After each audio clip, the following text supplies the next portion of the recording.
Bab 2, Teknologi Informasi dan Komunikasi. A. Menggunakan email. 1. Pengertian email. Apa itu email? Email, surat elektronik atau electronic mail, disingkat dengan email, adalah surat yang berbentuk elektronik.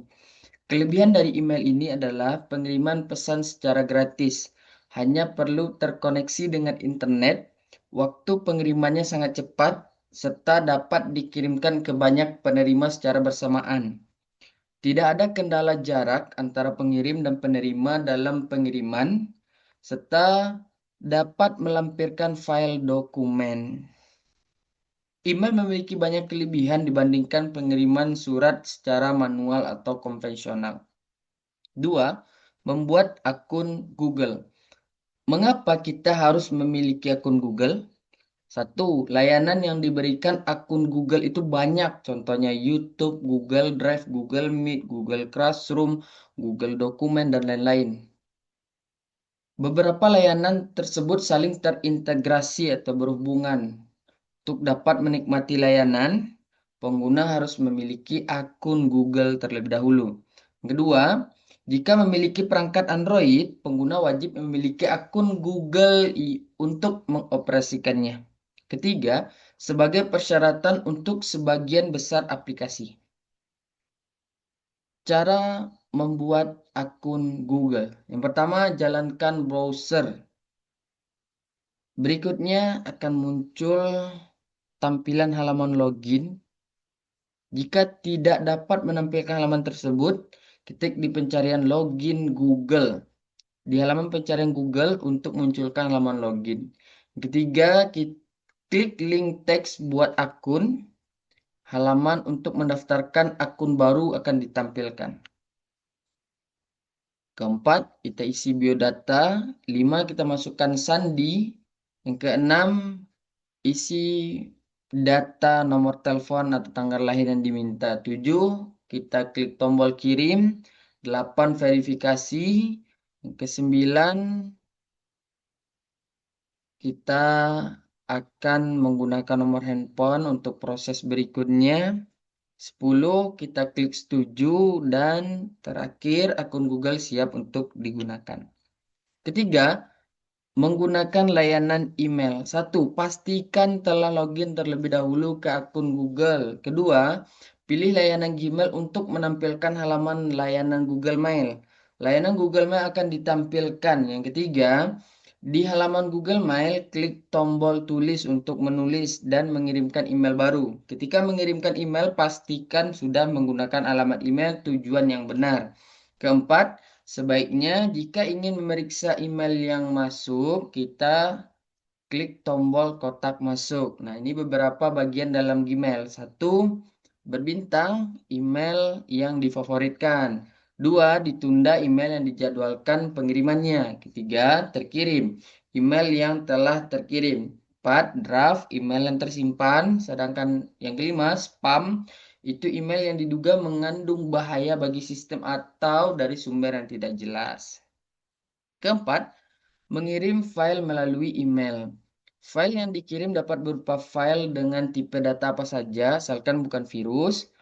2. Total ukuran file yang dikirimkan atau diakumulasi melalui Google Mail dibatasi sebanyak atau sebesar 25 MB. Jika file lebih besar dari 25 MB, Google Mail akan mengarahkan pengguna layanan ke Google Drive. Google Mail secara otomatis menyertakan Google Drive link di email yang akan dikirim. Cara mengirim file melalui email. 1. Kita buat email baru, kemudian isikan alamat tujuannya.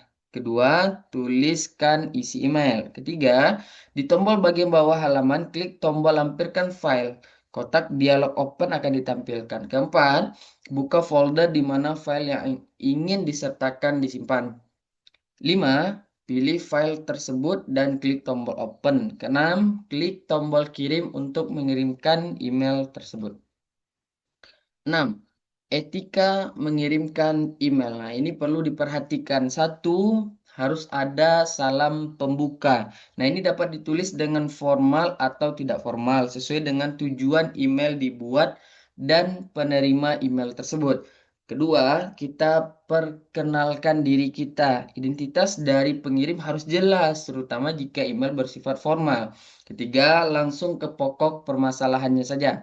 Ditulis tepat sasaran sehingga tidak perlu terlalu panjang dan jangan menggunakan kalimat yang tidak efektif. Keempat, jawablah semua pertanyaan. Saat membalas email, usahakan semua informasi yang ditanyakan oleh pengirim dijawab dengan baik. Kelima, lakukan pengeditan, yaitu edit kembali isi email sebelum dikirimkan. Kesalahan penulisan dapat menyebabkan penerima memberi kesan yang tidak baik. Keenam, gunakan subjek yang sesuai. Subjek atau judul yang sesuai akan memudahkan penerima menangkap informasi yang ingin disampaikan. Tujuh, menggunakan prioritas. Apabila menambahkan kata penting atau urgent di subjek email, agar penerima segera merespon, pastikan email memang betul-betul penting. Kedelapan, hormati privasi orang lain. Jika mengirim email ke sejumlah orang yang tidak saling kenal, gunakan BCC atau blind carbon copy agar alamat email tidak saling diketahui. 9. Gunakan huruf besar seperlunya. Menulis dengan mengaktifkan huruf besar. Tombol caps lock dapat diartikan sebagai penanda kemarahan atau kamu sedang berteriak-teriak. 10. Bersabar menggunakan balasan.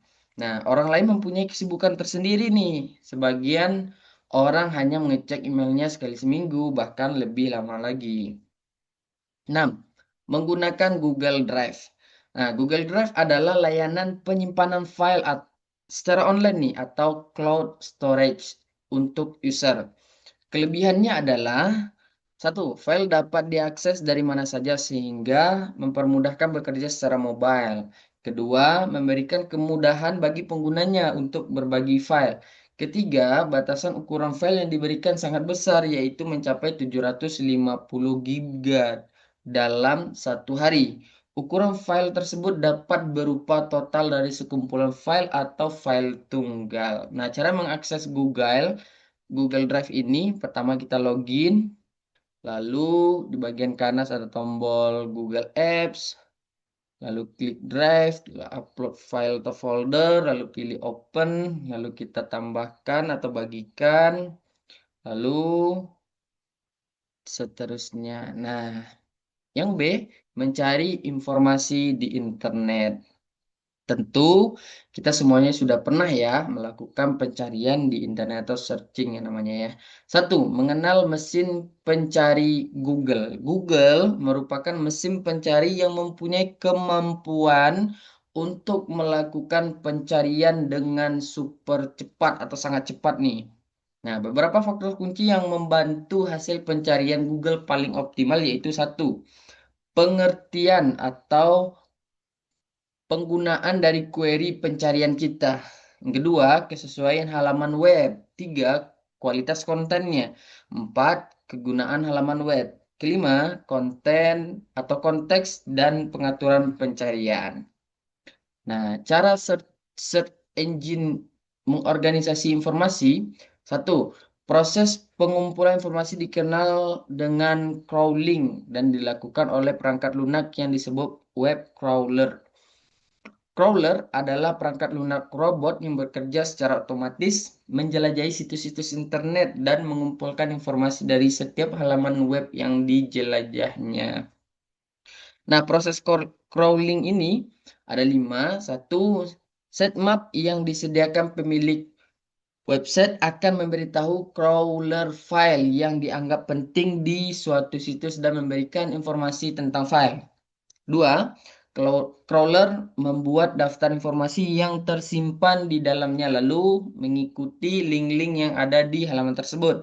Tiga, hasil membaca halaman-halaman web tersebut disimpan di server pencarian Google.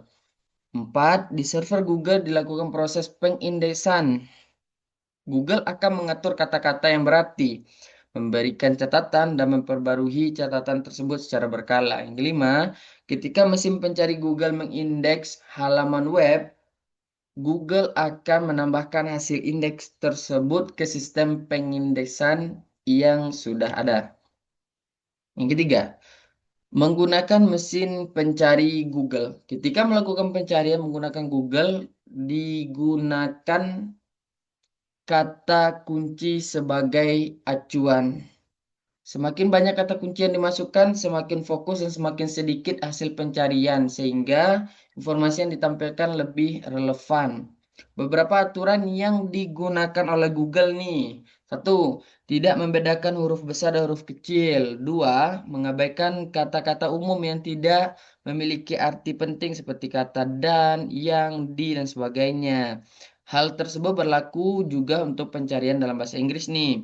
Tiga, jika kata-kata umum di atas merupakan kata kunci penting dalam pencarian, maka digunakan tanda plus untuk memberitahu Google bahwa kata tersebut termasuk kata kunci penting. Tidak dilengkapi dengan fasilitas yang keempat ya, tidak dilengkapi dengan fasilitas stem atau wildcard. Google akan melakukan pencarian menggunakan kata kunci yang persis seperti yang dimasukkan. Nah, beberapa teknik pencarian dan pemilihan kata kunci pada Google adalah sebagai berikut. Ada 6 nih. Satu, pencarian dengan frasa. Dua, pencarian dengan pengecualian. Tiga, pencarian format file tertentu. Empat, domain tertentu. Lima, pencarian gambar. Enam, pembatasan waktu dan bahasanya. Oke. Bagaimana jika kita tidak menemukan dokumen yang menyimpan informasi yang dicari? Apa solusinya? Ada tiga nih. Satu, gunakan singkatan atau kepanjangan dari kata yang digunakan sebagai kata kunci pencarian. Nah, seringkali sebuah informasi dalam dokumen disimpan dengan menggunakan kata singkatan atau kepanjangannya. Dua, ketik, ketik lebih sedikit kata atau kata kunci yang digunakan. Nah, mengetik lebih sedikit kata dari kata kunci akan membuat lebih banyak dokumen yang dihasilkan dari sebuah proses pencarian. Tiga, menggunakan kata or. Penggunaan kata or untuk memasukkan kata-kata yang berbeda tetapi punya arti yang sama tersebut dapat memperbanyak jumlah dokumen hasil pencarian.